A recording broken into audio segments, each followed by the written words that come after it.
YouTube and Facebook. We had a problem with the LinkedIn, but we'll upload it later. Nice to be back with you again. I'm Rabbi Chernitsky, Director of Kaballah Newfoundland, the People's Rabbi, on this beautiful sunny Newfoundland day. We're going to be continuing with our Tanya class. Now it's been a while. We had started chapter 5, which deals with the great virtue of Torah study over the fulfillment of the mitzvot commandment. And we're going to be finishing chapter 5 today. What's the worry? What's the top worry of a God-fearing Jew? Nothing more than the education, the chinuch of his children. Nothing more than their future. How would they grow? How can we merit that they will continue our same path of Torah, Judaism? And Shlomo Melech, King Solomon, abbreviated this thought in just a few words. He said, Gam ki yaskin liyasur mimena. We want that even when he grows older, Gam ki yaskin liyasur mimena, shouldn't deviate from the path. And we ask God, how can we raise our child so that even when he grows up, he won't go away from our path? It's very easy to control a child when he's young. You could scream at him, you could give him a small reward. But once they become more independent, at one point they're going to leave the house and go to a dormitory, etc., study away. He's going to spend hours upon hours in the yeshiva, and who knows what he really is up to. So we ask Hashem, we ask God, please, Gamki asking, even as he gets older, more mature, shouldn't deviate from the way of Torah. But how can we be certain that that's going to be the case? That he'll remain in the true Jewish path? We know, thank God, that there is something that we're doing that works. Okay, after everything the Jewish people have been through, the Torah has never changed. In thousands of years, Torah has never changed. Jews are shaking the same lulav on Sukkot, putting on the same tefillin every weekday. So what's the secret? 30 years ago, the Dalai Lama had a meeting with a group of American rabbis. And he wanted to understand what is the secret to Jewish survival. He knew for his people who were kicked out of Tibet, the new generation was growing in a foreign land, speaking a foreign language, and had a hard time keeping up their traditions. So he wanted to know, how the Jewish people do it so many years without having a common land, a common language, but Jewish culture, Jewish tradition remained.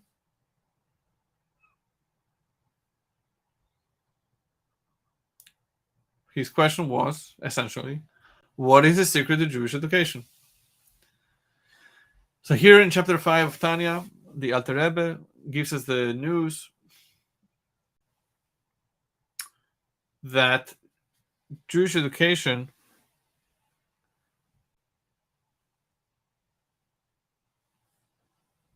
is paramount. In the stresses and pressures of life, we forget the main point of education. Later we ask, where do we go wrong? So here Alter Rebbe said like this.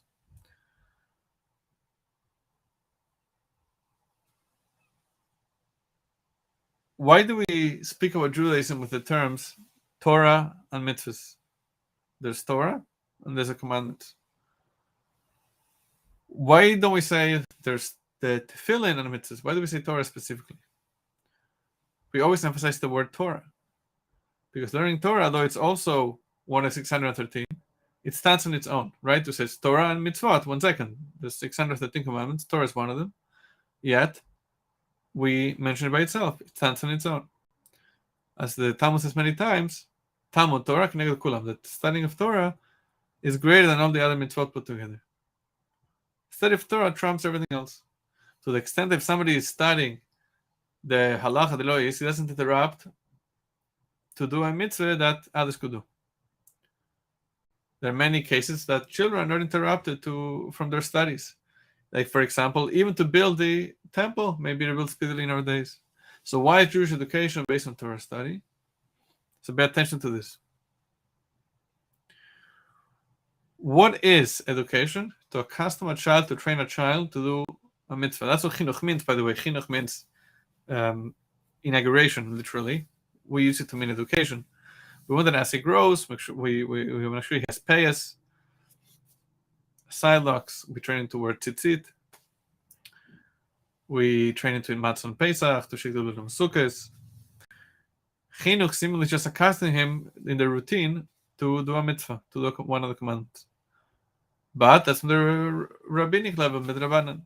From the Torah level, there is no obligation before the age of 13, when he becomes bar mitzvah and obligated in all the mitzvot, to educate a child.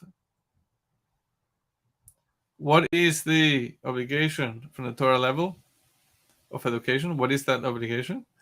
As we say in the Shema, Vishnantam levenach, you should teach your child Torah. Teach them the laws of the sukkah, teach them the laws of the tzitzit. Not that he's actually doing it from the Torah level. The obligation on the parents, on the father from the Torah level, is to teach them the laws. From the rabbinic level, they should actually do the practice. So our education is mainly based on the study. The father sits with his son or his daughter, mother sitting with his daughter, tell them a story, teach them a halacha. And then the sages added the practical part, not just the theoretical part of the education. So why is it that we seem to put the focus on the rabbinical institution of practical Judaism over study of Torah, which is the main thing, right? When again, from the Torah level, we should be teaching them the laws. The teaching of Torah, we're delegating. You hire a teacher, hire a school. So why is that the case? Why is it that from the Torah level, the main part of education is teaching Torah? What does studying Torah do? What does teaching him a story do? What does a nigun, a Hasidic song do to the child that a mitzvah commandment can do? Even with their greatness and their virtues that we spoke in previous classes. So here in Alter Rebbe, chapter 5,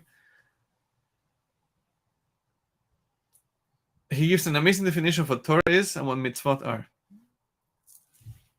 He says that studying Torah is or pnimi. Torah is an inner light, while a mitzvah is a surrounding light, or makif. Because learning Torah permeates inside the person, has a deep effect. Torah makes a deep connection, intrinsic, that deep, real connection. And it is the only thing that could become a part of us. When you study something, you're not learning about something, you are becoming that thing, which is what the Alter Rebbe really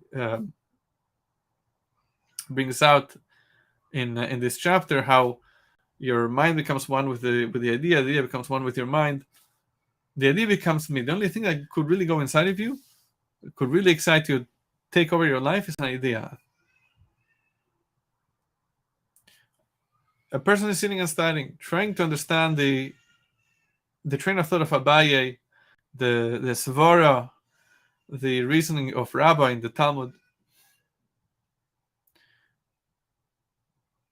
It becomes a part of me. Why? Torah permeates the inside of a Jew. The Talmud says about Rabbi Yosef that every year in Shavuot he would make a big meal for the sages, for the Chachamim. They asked him why it's specific on Shavuot. Why don't you take Purim, for example? If it wasn't for Purim, when the Jews were saved from annihilation, we wouldn't be here. So why specific on Shavuot? So he said, because if it wasn't for this day of Shavuot, Kama Yosef Yika B'Shukal, I'll be a regular guy. It wouldn't be Rabbi Yosef, I'll be a regular Joe. Rashi says, what's special about Shavuot on this piece of Talmud? That if not for this day that I studied Torah, Venisri Mamtin, I was exalted. Rabbi Yosef was saying, I became exalted through the Torah. Torah elevates a person, gives him a crown. Torah takes over the person. Torah takes your logic, takes your thoughts. When a person studies Torah and he understands the logic behind the mitzvah, here's a Hasidic story about the importance of a mitzvah, for example. That's becoming a part of him. So what is chinuch? How we started before. What's education? Is not to bring a child to do it. Chinuch, education, is about for the idea to become one with the child. True education is with Torah study, because Torah becomes a part of you. You want to turn the child from a soldier to a general. Not that he should do it because you told him. He should do it because you should want to do it. He should care about it. He should be happy with the victory. He should be happy that he's winning the war. The soldier is doing a job. The general doesn't fight for the king. He fights for himself. He wants to win, the general. He's connected with the idea. He's connected with the ideology.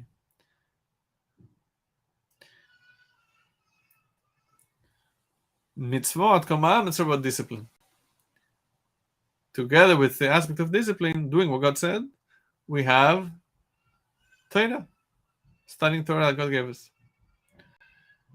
And that's how God turned us into soldiers of His revolution, so to speak. And this is the secret. The beginning of the verse we quoted at the beginning. Educate a child according to his way, that even if as he grows older, he won't deviate from it. We say, what do you mean his way? Is it his way of the or the Torah way we educate him in? What do you mean his way, Darkoi? Darkoi means teaching in a way that really goes into him, that penetrates him. Take Hashem's values, God's values, but enclose them in a Hasidic story. A father says a Torah thought on the parsha in a way that the child could understand. When a child comes home from school with a spark in their eye, that they're so excited to share a thought on the parsha. Why is he so excited? Because it's his. It became one with his mind. It gives him excitement, it gives him strength. That's what Torah is about. Torah becomes a part of you and becomes your life, our life. So it says here, Alter Rebbe, Talmud Torah K'neged Kulam, the study of Torah trumps everything else. Why? Torah has something that nothing else has. It becomes me, it becomes a part of me. Permeates inside of us. Into our desires, becomes our excitement. Turns our logic to a godly logic. Our excitement is a godly excitement. We're excited about something godly, something special. We all know that the Torah was given, Shavuos and Matan Torah. The Jew answered, Na'aseh v'nishma. We are not interested in hearing first what it's all about. We'll accept God's Torah, and then we'll find out what it says. We'll sign the check, and then we'll hand it over when it's blank. So the Talmud says that the angels gave each Jew 2 crowns, one for saying Na'aseh, we will do, and the other one for Nishma, which means we will listen later on. So the question is, why did they get a crown for Nishma? We understand they were rewarded for being willing to do before knowing what it entailed. But why a crown also for listening?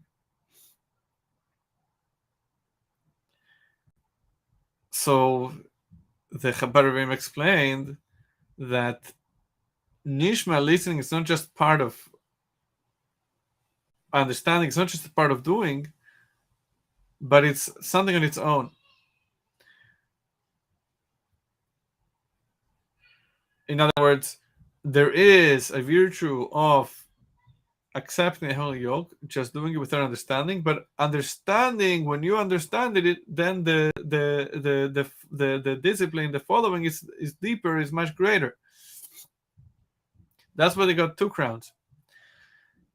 They also accepted the Torah to understand it, which gives them more depth.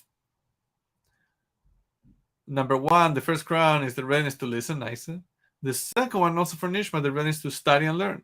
They should become yours. They should become the general, not just follow because we're told.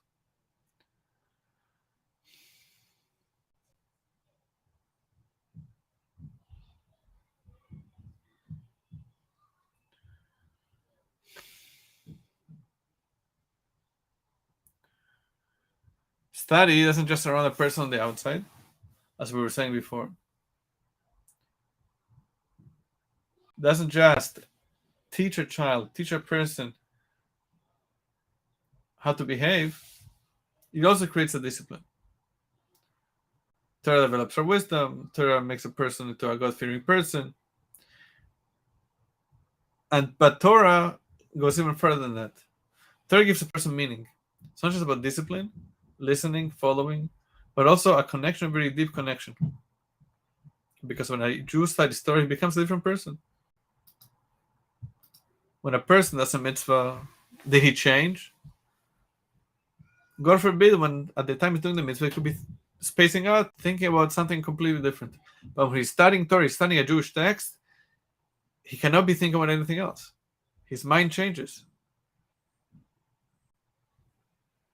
The Webster Rebbe once spoke about a piece of the Rambam, Maimonides, in his magnum opus, the Yad Chazaka.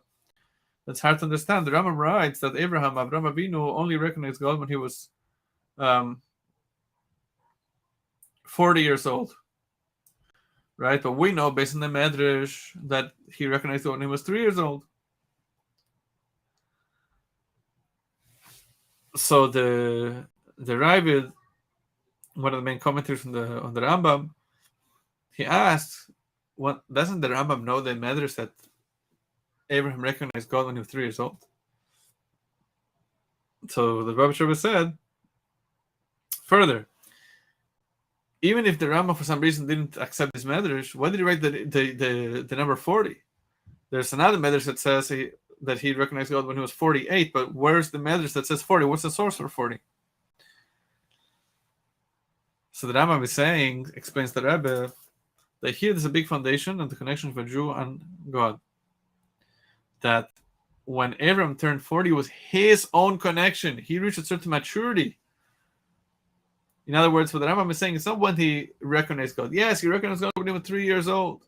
But when did he really connect? When did he leave the status quo and become a godly person? When he was 40. Then it was his connection.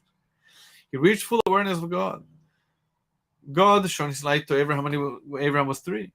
And Abraham started asking questions and found God, which is the power of faith. But faith isn't mine. A person could believe and then go on to steal, God forbid, or speak words of gossip, which are forbidden. Says the Rambam, you can't say that Abraham truly recognized God at the age of 3. He believed in God at the age of 3, but it wasn't his. He didn't own that connection. He didn't own that relationship. When did it really burn inside of him? Give him zest? When he was 40. And that teaches us about Jewish education, chinuch. Because many times we forget what's the main part of education. We get busy teaching the children to do, but we forget to arouse their passion for Torah, for God. So how is that done? The parents have a big role, of course, through their prayers, asking God to intervene, their parenting. But this mainly comes through studying of Torah. Not just screaming at the child, go wash your hands for the challah. If parents would explain, you need to wash your hands. Sorry. In this example, telling the child to go wash their hands in the morning, if you would explain, you need to wash your hands in the morning to take off the spiritual impurity, rachatuma, then the idea becomes one with the child. It's true for them, it's true for us. One of the big novelties of the Alter Rebbe is that he had Mesirus Nefesh, he put a lot of energy into the idea that tzaddik be'emunasei yichya, that the righteous person could teach, but every person has to have his own connection to God. The other students of the Mesirus Magid, they follow the path that the tzaddik, the righteous person, does the work for his followers. That the righteous person gives them a zest to serving God by looking at the righteous person, the way he prays, the way he studies. But the Alter Rebbe, the first Rebbe of Chabad, he says no. Every person has to lift himself up. You can't rely on the tzaddik, on the righteous person. And when it does go in, then it becomes yours. Your mind changes, your heart changes. There are no shortcuts. This world is full of temptations, material pursuits, everywhere around us. So, how can we get the truth of Torah to go into us? There's no other way but to think about Hashem in a strong way to overcome the material temptations.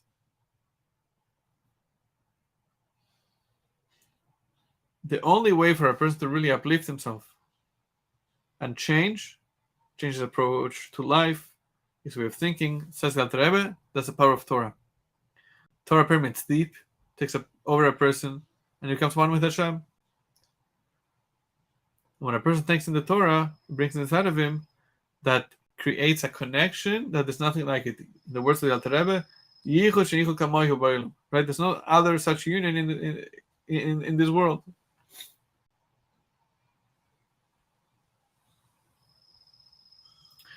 The story with Rav Chaim Chaikel of the city of Hondur, that he had a student that would stare at him, and he would get a fiery passion in serving God, an Eish Kodesh.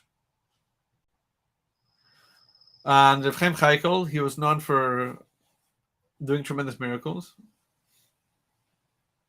And it said this student prayed the whole year with a fiery passion just from watching Rav Chaim Chaikel. Then, comparing to this student, there's a Chabad follower, Chabad Chassid. And he says, look, the Alter Rebbe, the Rebbe Chabad, is very demanding. I need to study my own, I need to develop my own excitement and my own fiery passion. It's hard work. He was jealous of the follower of Rav Chaim Chaikel. The follower just stared at his Rebbe, and he was good to go. From the Chabad Chassid, he has to work hard. So he complained to the Alter Rebbe, the Rebbe Chabad. And he said, you gave us at work, look at the Chassid, the follower of Rav Chaim Chaikel. He davens with excitement, he has an Eish Kodesh, a fiery passion inside of him. So the Alter Rebbe says, Brand, what? It's his own fire? No, Rav Chaim Chaikel Brand. It's the fire of Rav Chaim Chaikel burning inside of him. It's not his own fire. Alter Rebbe says, I want that you should have your own fire. Today, there's only one way to connect to God, by doing it ourselves. There's no shortcuts. You have to have the Torah and the mitzvot in your heart, in your mind. They should become your excitement. That's the only way they will permeate your being. If you study, don't rely on anybody else. Study Torah. Sit down before praying. Think, contemplate, study some Hasidic thought, contemplate the greatness of God. I will finish with a story that brings us the point of chapter 5. This is a story about learning Torah for its own sake, lishma. This is about how a Hasidic Jew should look at the study of Torah, how a Jew looks at the study of Torah.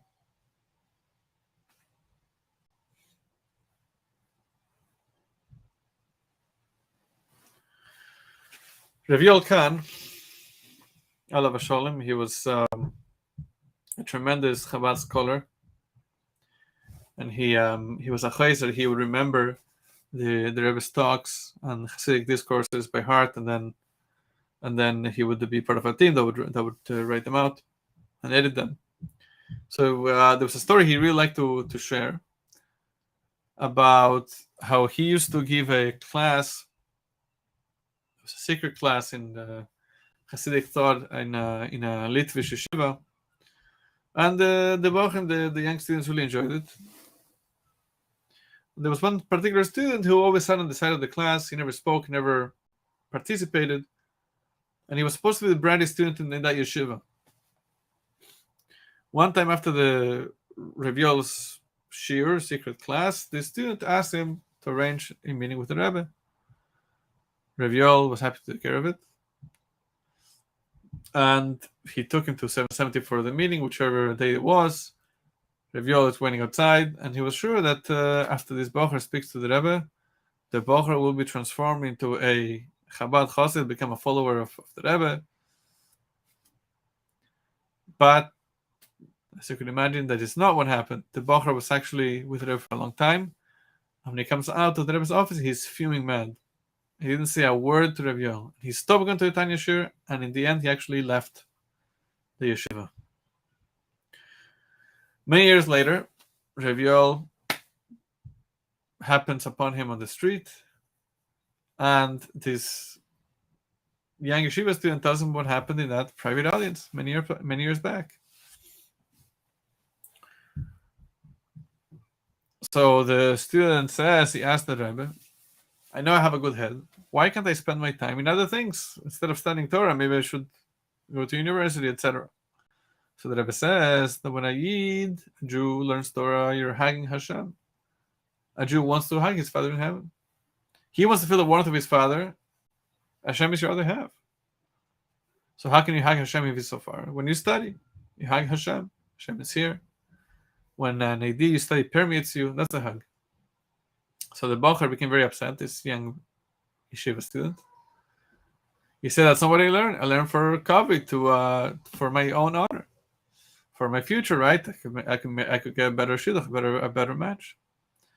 So a month later, he's studying the issue. Somebody asked him a question that he didn't know the answer, and he got very, very depressed. So he figured, why should I study? I won't get anywhere anyways. I should spend my time differently and wasting my time. And slowly, slowly, he drifted away from Judaism. Time went by, this student says, and I started coming back. Rav Yoel brought the student to Farbrengen, one of the informal gatherings that the Lubavitch Rebbe would hold from time to time. And he said he felt that the Rebbe was speaking with love about God. And he felt that this is the truth. He felt the Rebbe was talking to his soul. And he said, that's what made him slowly come back. So learning Torah is the way a Jew hugs Hashem. It's a way to get over ourselves and become one with God.